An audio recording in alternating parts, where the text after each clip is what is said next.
ফিলিস্তিনিদের কান্নায় আকাশ বাতাস ভারী হয়ে উঠলেও সেই আর্তনাদ যেন আরব শেখদের কানেই উঠছে না। তবে চুপ থাকবে না বাংলাদেশ, চুপ থাকবে না এই জনপদের মানুষ।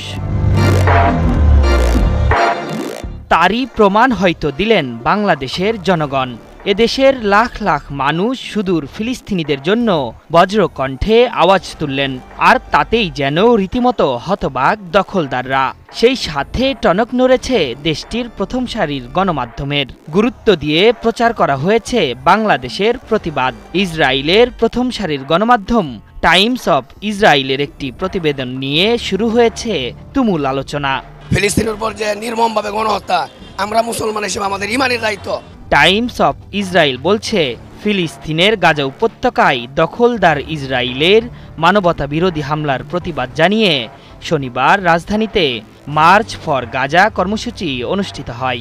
সোহরাওয়ার্দী উদ্যানে অনুষ্ঠিত এই কর্মসূচিতে অংশ নিয়েছিলেন সব ধর্মবর্ণের প্রায় 1 লাখ মানুষ।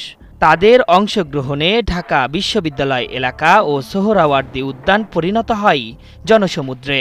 এ সময় শত শত ফিলিস্তিনি পতাকা হাতে অংশগ্রহণকারীদের কণ্ঠে স্লোগান ওঠে, ফ্রি ফ্রি প্যালেস্টাইন। প্রতিবেদনে উল্লেখ করা হয়েছে, এই কর্মসূচিতে অংশ নিয়ে ইসরায়েলের প্রধানমন্ত্রী নেতানিয়াহু, মার্কিন প্রেসিডেন্ট ডোনাল্ড ট্রাম্প, ভারতের প্রধানমন্ত্রী নরেন্দ্র মোদী সহ আরব শেখদের ব্যঙ্গ করে পথনাটক প্রদর্শন করে একদল যুবক।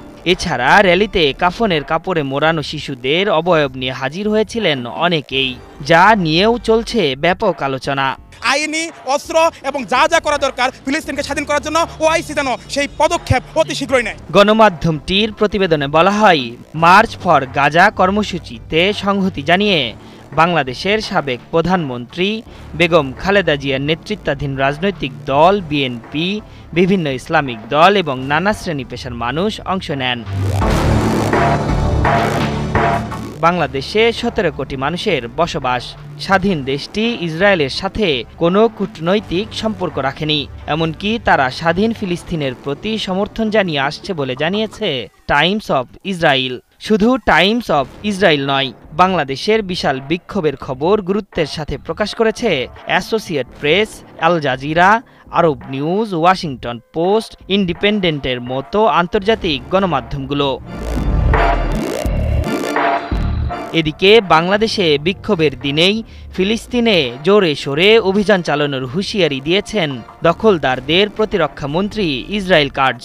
এরই মধ্যে গাজার খান ইউনিস ও আশেপাশের এলাকা থেকে স্থানীয়দের সরে যেতে বলা হয়েছে, এমন খবর জানিয়েছে ব্রিটিশ গণমাধ্যম বিবিসি।